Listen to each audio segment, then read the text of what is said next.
It's time now for County-Wide, a special presentation of Yavapai Broadcasting News. Join Paul David and Brad Miller as they talk with our community's leaders, newsmakers, and people in the know. You'll hear about the hot topics that affect all our lives here in Yavapai County. And now, here's today's County-Wide.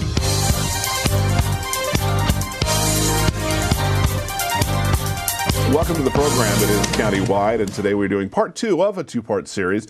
Our guest, Kit Gritter, joined us earlier in the week and joins us again today. Kit is with Kindred Transitional Care and Rehab, and we may know them best as Kachina Point in the village of Oak Creek.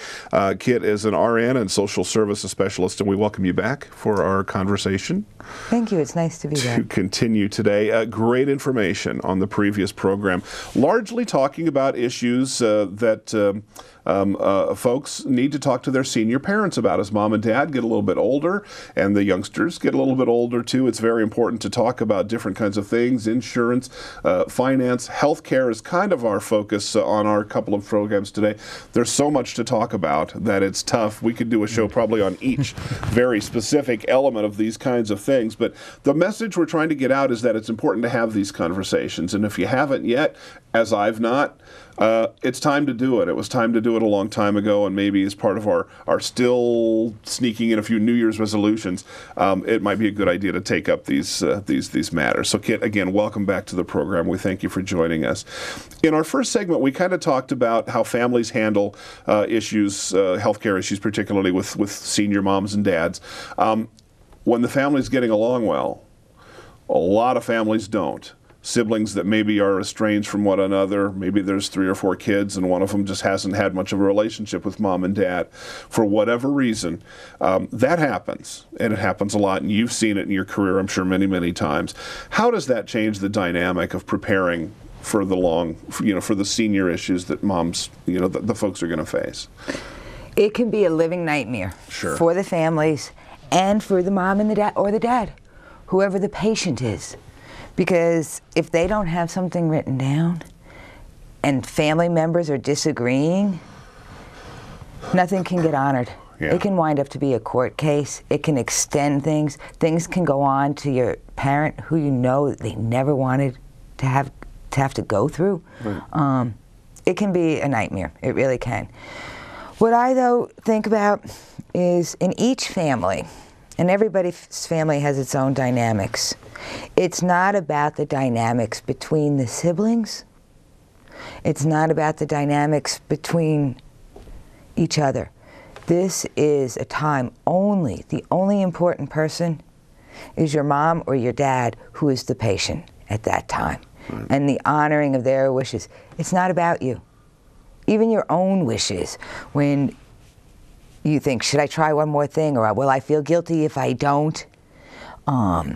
Did I do enough? It's not looking at any of that.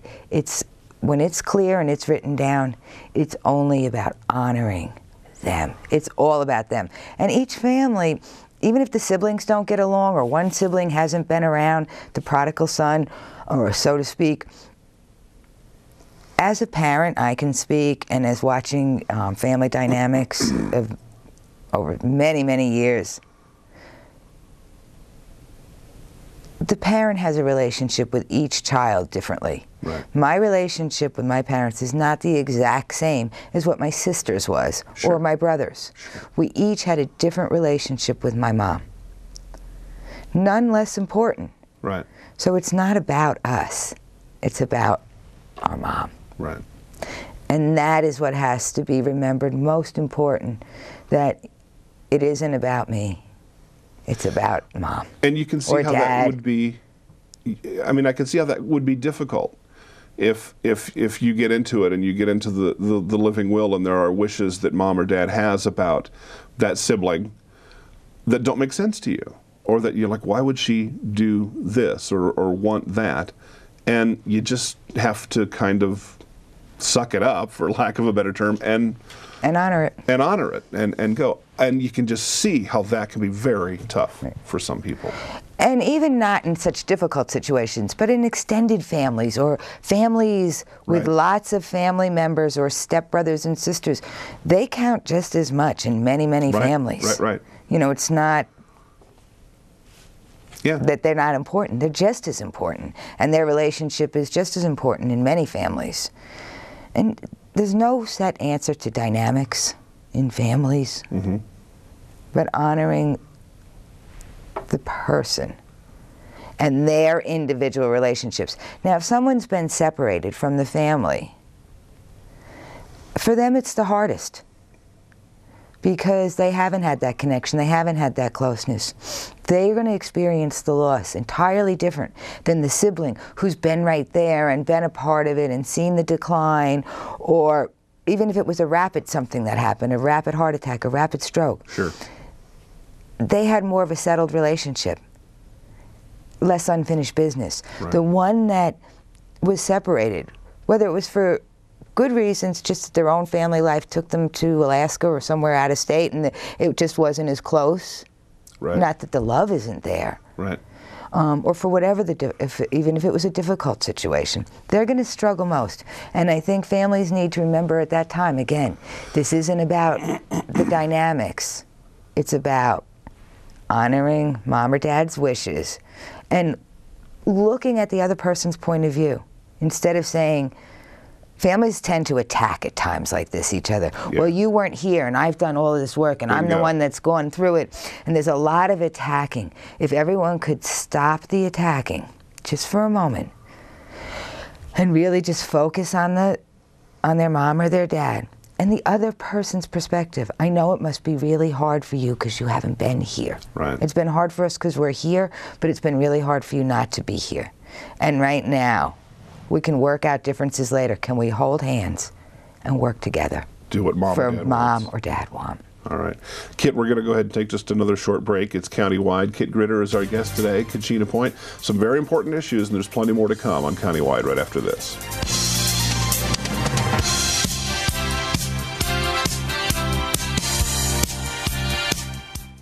Here in northern Arizona and throughout Yavapai County, people count on Orkin Pest Control.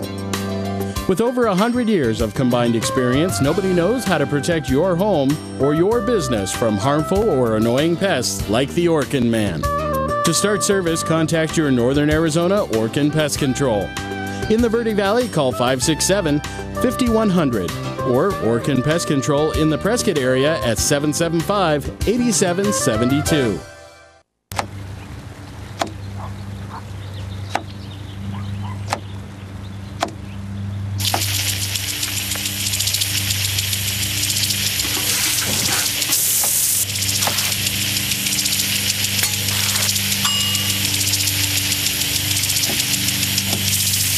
Clean kitchen surfaces, utensils, and hands with soapy water. 1 in 6 Americans will get sick from food poisoning this year. Keep your family safer. Check your steps at foodsafety.gov.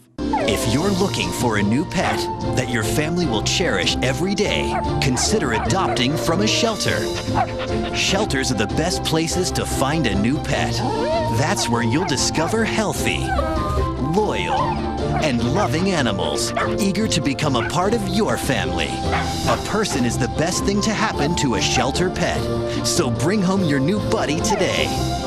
To find out more, visit theshelterpetproject.org. Hey, honey. What's up, buddy? Honey? I think he's been smoking pot. Call 911. It's okay, Joey. I'm here. Can you hear me, son? I'm right here. Are you with Is he me? breathing? He's not responsive. Hello? Honey, give me steak knife and a ballpoint pen. What are you now, doing? step. I'm gonna do mouth to mouth. No.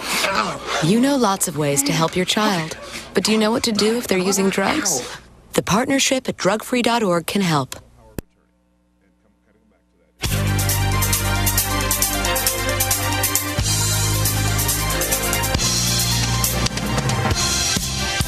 We come back to the program, and again, Kit Gritter is with us from Kachina Point, talking some very important issues about young people and older folks and everybody in between, and how important it is. And I keep saying that, and you said young and old really kind of doesn't matter.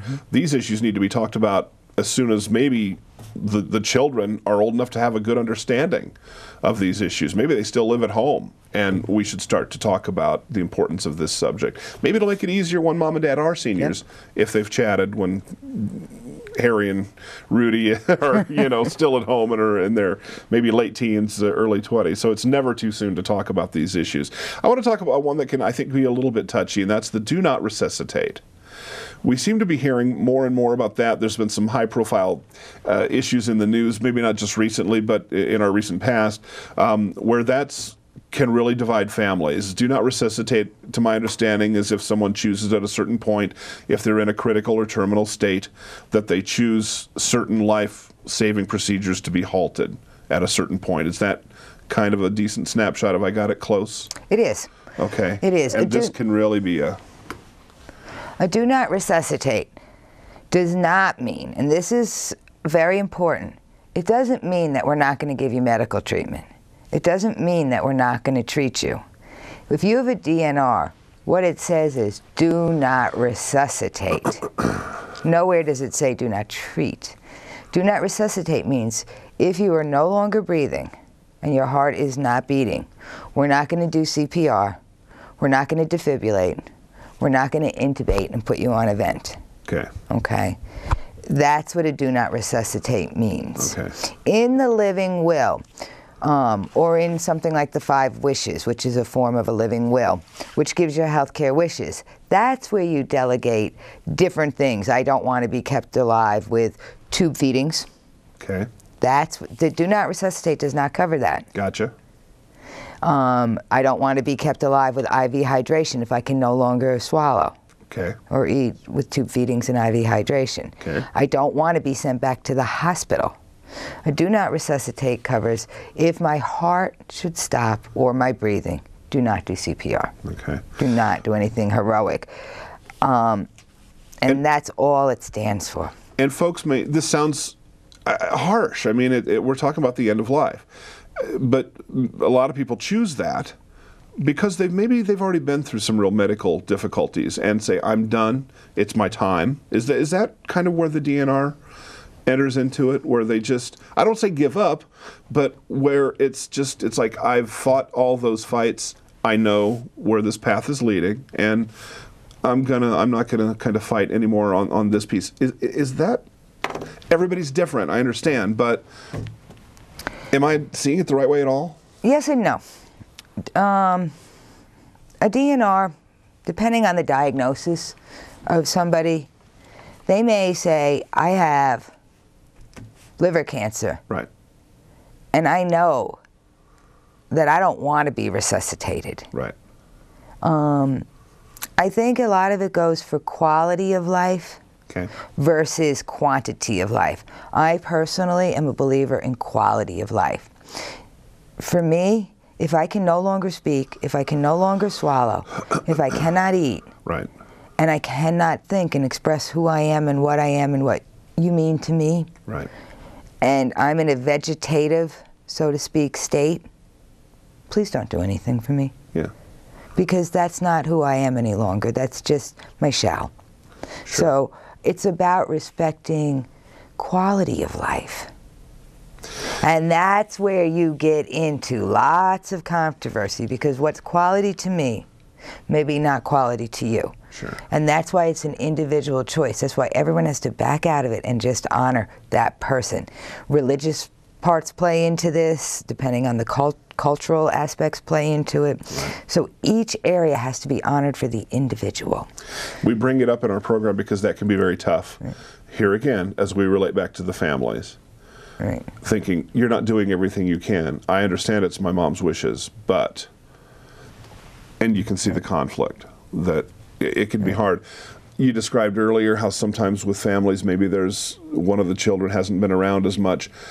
When we lose somebody or know that we're going to, guilt and regret jump right up in front of our faces. Absolutely. And you can see those really playing. The emotion of everything that we're talking about on this show is really what kind of drives an awful lot of this, isn't it? It is. It's a hugely emotional issue.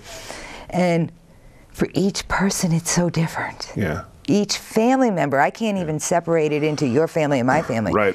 Each one in the unit is going to be different. And that's why I'm such a believer, it's got to come from a place of love and heart for the parent. Yeah. Because otherwise it gets into too many different emotions of everybody. In speaking, going back a little with power of attorney, I just want to make it clear that for some people it's hard to sign those power of attorney papers because they think once I sign them, you can do anything. You can manage my accounts, you can manage my health care, you get to know everything, and that is not true. You have control over me. Absolutely not. Not unless determined by a physician that you're incapable of making your own decisions. So if your mom comes into Kachina and she's alert and oriented, I go on what she says. Right. You can tell me, well, I want this, I have power of attorney, look, here it is. Right. And I have to say to you, your power of attorney is only effective if your mother is not able to speak her own wishes clearly, or something has had a stroke, a surgical situation where she can't speak. There's been a change. There's a change.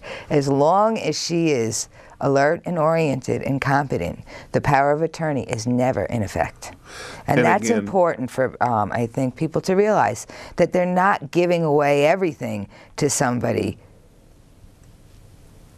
It's only when they can't speak for themselves. You're putting up the safety net. I mean, isn't that what you're doing? By doing all of these things that we've talked about on these two programs, getting all of the paperwork lined up so that the safety net is built over that period of time, that when you can no longer stay up on the high wire yourself, the net is there. And you said that it's a physician that'll make the determination. Mom today was doing fine. There was a medical event. Today, she's not going to be able to make the same kinds of decisions she could make yesterday or last week. Right. It'll be a doctor that does that. A doctor will verify that she is incapable, or he, at this point in time, which doesn't mean that next week they won't be able to regain their own independence again. They may again. recover from a minor stroke, say. Right. Okay. During that time, let's talk about that. Whittle into that a little bit. If there's whatever, a time indeterminate where someone has a stroke and they can't do, we'd legally have it set up so that I have power of attorney over decisions that need to be made during that point in time. Right. Mm-hmm. It's kind of like the president and vice president. Sometimes if the president were to fall ill, I mean, it's kind of the same thing, that you need to make decisions up until such time as there's a recovery. Does the power of attorney, the things that we've talked about today, account for that? Yes. And, the power of attorney will fill in during those time periods. So it's fluid in a way. And if we have a situation where we feel that the power of attorney is not acting in the best interest of the patient, we first and foremost are patient advocates. Right. And we will get involved on that aspect, whatever way it's falling. Okay. Now, when you say we, you're talking about Kachina Point. I'm talking about Kachina Point, yes, but also be safe to know anywhere. Healthcare providers in general, okay, whether it's Verde Valley Medical Center, whether it's the Mayo Clinic down in Phoenix, it doesn't matter, anywhere across the country. Healthcare providers are patient advocates first. They've got that responsibility. Absolutely, absolutely, and we look for it, we're aware of it. Okay. We look, if we see discrepancies going on, we really, or if the patient's saying something to us, or more than one person is, and we really start to feel, and there's ethics committees, there's many different things that come into play if we get discrepancies down the line. That's a whole other topic. Yeah, I know. We could do a show on every single But I want it to be rest assured that healthcare is for patient rights and patient advocacy. And that when you sign that paper, you're never giving away that power unless you can't make your own decisions, and then there's still some safety nets in play if things don't seem right. Okay. We need to take another break. Kit Gritter, again, is our guest. When we come back, I'm going to ask you what's the one thing, as we wrap up our two shows, in our final segment coming up, I'm going to ask you what's the one thing people really need to do or know or understand. Kit Gritter is our guest. We'll be back right after this. Do the tape. Here in northern Arizona and throughout Yavapai County, people count on Orkin Pest Control. With over 100 years of combined experience, nobody knows how to protect your home or your business from harmful or annoying pests like the Orkin Man. To start service, contact your Northern Arizona Orkin Pest Control. In the Verde Valley, call 567-5100 or Orkin Pest Control in the Prescott area at 775-8772.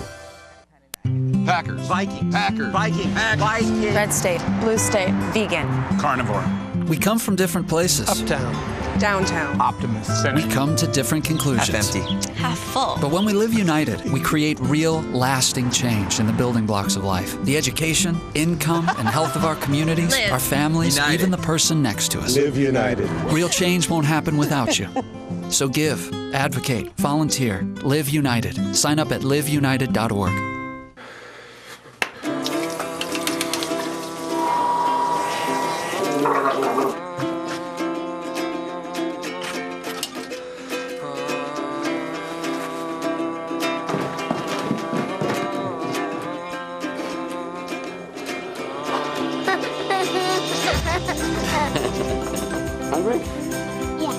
The smallest moments can have the biggest impact on a child's life. Take time to be a dad today. Having a fire escape plan is very important to keep your family safe and together in the event of a fire. When you awake to the sound of a smoke detector and smoke in your room, don't stand straight up. Carefully roll off your bed and stay low under the smoke. If your door is shut, feel the door with the back of your hand. Slowly open the door if no heat is felt. Always stay low until you get to the outside of your home. Always have two ways out of your house and a specified meeting place somewhere outside your home. Home escape plans should be drawn up and rehearsed on a regular basis. This could be the difference between life and death if caught in a fire.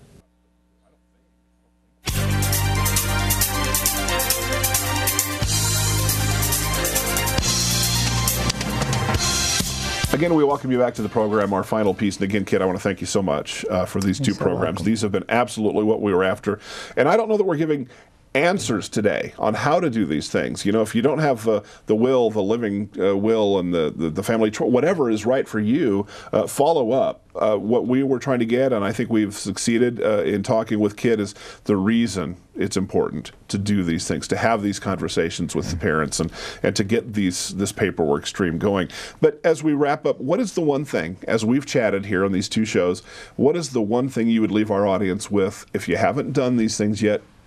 What is it? What would be the one thing that needs to? The one thing is, if you haven't done them, you've got to do them. You have to do it. It does no good to talk about it. Awareness of it is great, but if you don't do it and work with it, right.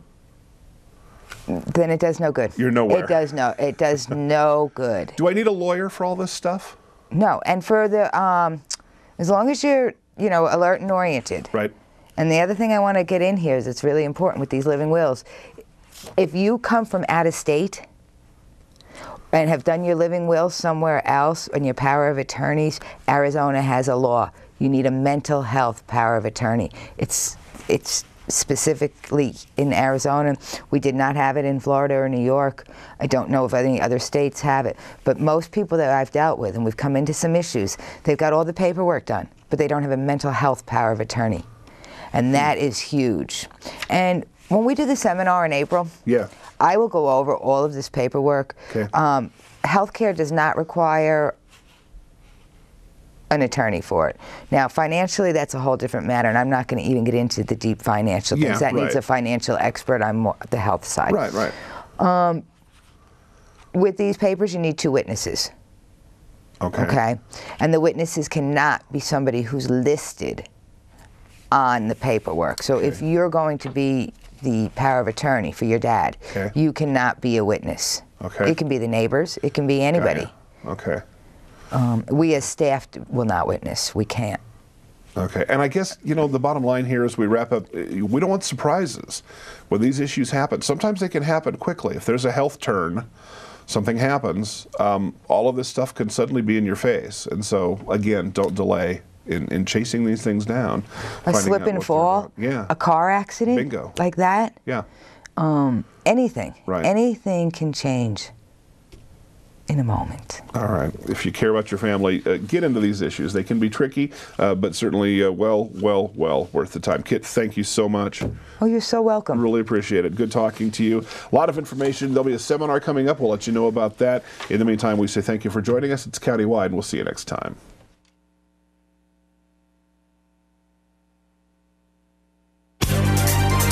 This has been Countywide, a special presentation of Yavapai Broadcasting News. Listen in each Tuesday and Thursday as we tackle the hot topics and talk to the decision makers across Yavapai County. That's Countywide with Brad Miller and Paul David each Tuesday and Thursday on this Yavapai Broadcasting station.